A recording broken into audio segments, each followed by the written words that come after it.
This was this Emma Watson story. Oh dear, it's not a very good time to be Emma Watson, is it? From child actor to indie darling What did she say? to big budget star, and finally to whiny, controversial, and divisive activist, increasingly disconnected from reality and now publicly ridiculed by one of the biggest names in modern culture in what makes J.K. Rowling? go down as the most savage dressing down in history. Ever since she exploded onto the big screen with the Harry Potter franchise, her acting has carried her to the very cusp of A-level stardom before it all came to a shuddering halt in one of the most baffling acts of career self-sabotage outside of Rachel Zegler.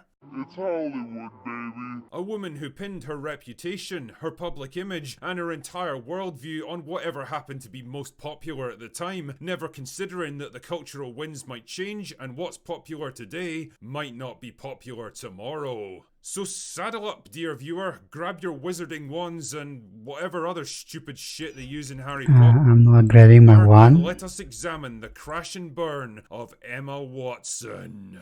Emma Charlotte Duer Watson was born in Paris, France in 1990 to a pair of wealthy lawyers. So naturally she grew up with all the benefits of having wealthy parents, private schooling, tuition, multiple homes, and access to any clubs and interests she wanted to pursue. One of which turned out to be acting. Fuck me, she basically is Hermione Granger. Anyway, by 1999, a series of books about a boy wizard were turning out to be pretty popular, and work soon began on adapting them into a movie franchise. For this, they needed a bunch of child actors to play the three leads, including Hermione. Their searching soon led them to the Oxford Acting School where Watson was studying, and after no fewer than 8 auditions, she was finally cast in the role. And well, all I can say about her early performances is, you can tell that she was a theatre kid, that's for fucking sure. I'm Hermione Granger. And you are? I mean, the acting is pretty This good. taken aside though, for a 10-year-old that had never acted in a movie before, I guess she was fine. Daniel Radcliffe was way better though. Fine, come on, huh? Anyway, you don't need me to tell you Why that is this guy a hater? Harry Potter movies would go on to become a global phenomenon over the next several years, keeping Watson and her co-stars so busy that she literally didn't act in anything else until 2007, when she appeared in the TV movie Ballet Shoes, a film that landed mixed reviews and didn't do a whole lot for her career. In public, the Harry Potter series was going from strength to strength, but behind the scenes, the cracks were starting to show. Watson and the others were burned out by the constant demands of filming and promotional tours, and when it came time to renegotiate her contract after the Goblet of Fire, she seriously considered leaving the franchise altogether. Still, she was eventually convinced to sign on again. It's amazing what a multi-million-dollar paycheck can do for a girl, isn't it? And by 2011, the series came to a I mean, anyone would take it with a multi-million dollar. I close mean, with Deathly Hallows Part 2. For the first time in more than a decade, I think even this YouTuber would take it. Watson was on her own. She'd basically grown up For with a Harry role? Potter. She'd never had a normal childhood or lived a normal life, and she likely never would. Keep that one in mind because it'll be important later. The question now was how to escape the long shadow of Hermione Granger and forge a career of her own. Her first few outings were mostly low-budget indie movies, everything from biopics like My Week with Marilyn to romantic dramas like The Perks of Being a Wallflower, and even heist movies like Bling Ring. None of them were big hits, but they did at least prove that she could be more than a mildly annoying bookworm with crappy hair. 2014 saw her move into big-budget filmmaking with Darren Aronofsky's Noah, followed up by low-budget thrillers Colonia and Regression. No I matter have no idea of any of these the movies. budget or the quality of the movie, one thing that stayed consistent were the positive reviews for Watson's acting. Now in her mid-20s and arguably at the peak of her career, she was developing a reputation as an eclectic and confident performer, willing to take on challenging roles and play against type, equally at home on the big or the small screen. An actor who wasn't just chasing fame and money, but taking on projects with actual artistic merit. Well done, Emma. Her star was rising. She was rapidly becoming the new it girl of Hollywood. Young, talented, intelligent, and sophisticated, she could navigate interviews like a pro. She was a natural in front of the camera, and she held all the correct opinions on important political topics. When the Me Too movement kicked off, Emma was all over it like a fly on shit, making speeches about feminism, establishing activism groups, and even getting appointed to the UN as their goodwill ambassador for women. Because truly, no one understands the plight of women in repressive third world regimes better than a multi-millionaire, privately educated theatre kid Hollywood actress that's never held a normal job in Okay, her that- entire life. Really?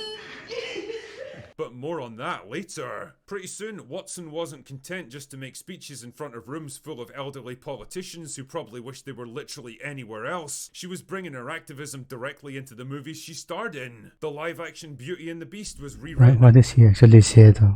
Her request to make Belle into an inventor and engineer because Girls get it done. her political worldview could best be described as I support current thing, also known as the Mark Ruffalo technique.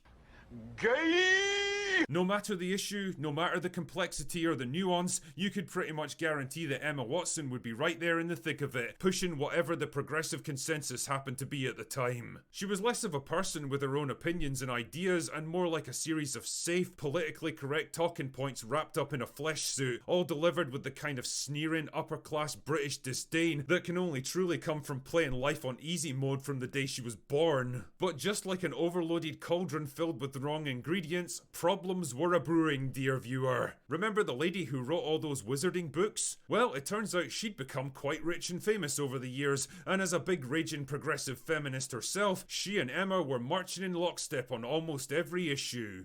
All except one. It turns out that the Wizarding Lady had a few issues with the T part of LGBT and began voicing her concerns with increasing volume. And the reaction from the other side was, well, how can I put this?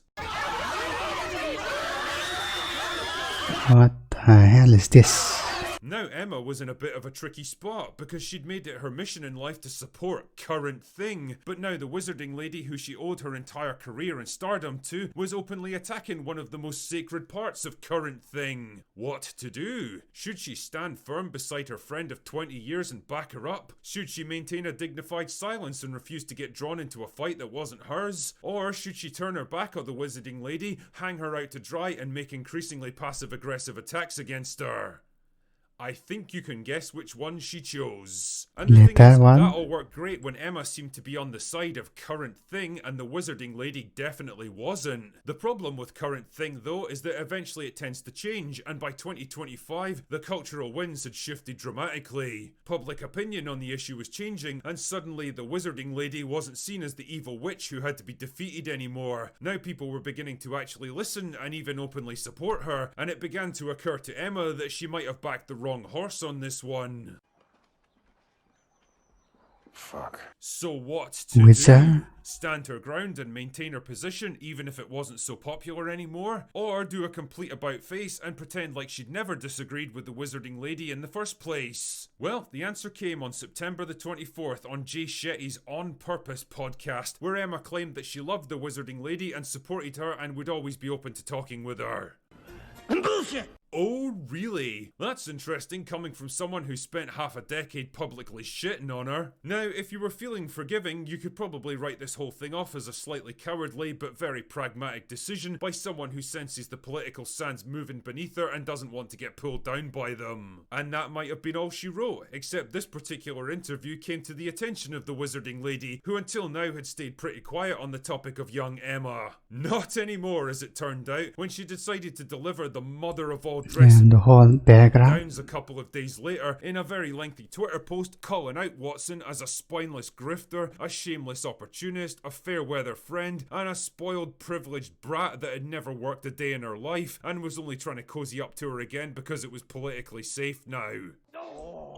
Yeah, I'm not sure about walking a day in the life. Damn bro, I've seen Mortal Kombat fatalities that were more forgiving than this. I've seen many a debate, many a scathing put down and brutal rebuttal in my time, but never in all of my days have I witnessed a person publicly dismantled with such brutal finesse. It wasn't just a takedown, it was a full-scale verbal evisceration, and proof that if there's one group of people you really don't want to piss off in the online space, it's fucking writers. Especially billionaire writers with hundreds of millions of fans behind them who built their entire careers out of basically nothing. With that one post, Emma Watson's public persona was transformed from a slightly preachy but relatively respected activist to the living personification of everything that people find so repellent about Hollywood actors. The smug, patronising, I know better than But what did she actually say though? you attitude They It's just the echo all big chamber answers. mentality that comes from a life of privilege and luxury, the mindlessly predictable conformity masquerading as sophisticated intellectualism, and worst of all, And YouTuber is just yapping. the willingness to abandon any position the moment it becomes unpopular. She wasn't just opinionated and insufferable, she was a coward. And for someone who built their entire brand on fearlessly speaking truth to power,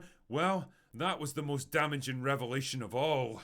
So what's next for Emma Watson? Can she possibly claw her way back from this? Well, her movie career basically ended 5 years ago when she pulled the plug on acting to focus on activism, so I don't really know if there's any momentum left behind her, even if she wanted to Really? make a comeback. She's 35 now, which isn't exactly old, but it ain't exactly young either. I thought she was in her 20s. And it's definitely not a good age to try to build your career back up after wasting your prime years in the wilderness. She's not likely to make I much mean, she already made a lot. So progress as an activist either now that her cover's been blown in and Harry she's Potter, willing to mostly. soften her position on the whole tea issue. Because if there's one thing that particular group of activists won't accept, it's betrayal. So it kind of feels like she's fucked either way. Emma Watson really is proof that if you stand for nothing, well, you'll fall for anything. Anyway, Okay, good that's all one I've then. got for today. Actors who just skip out of politics.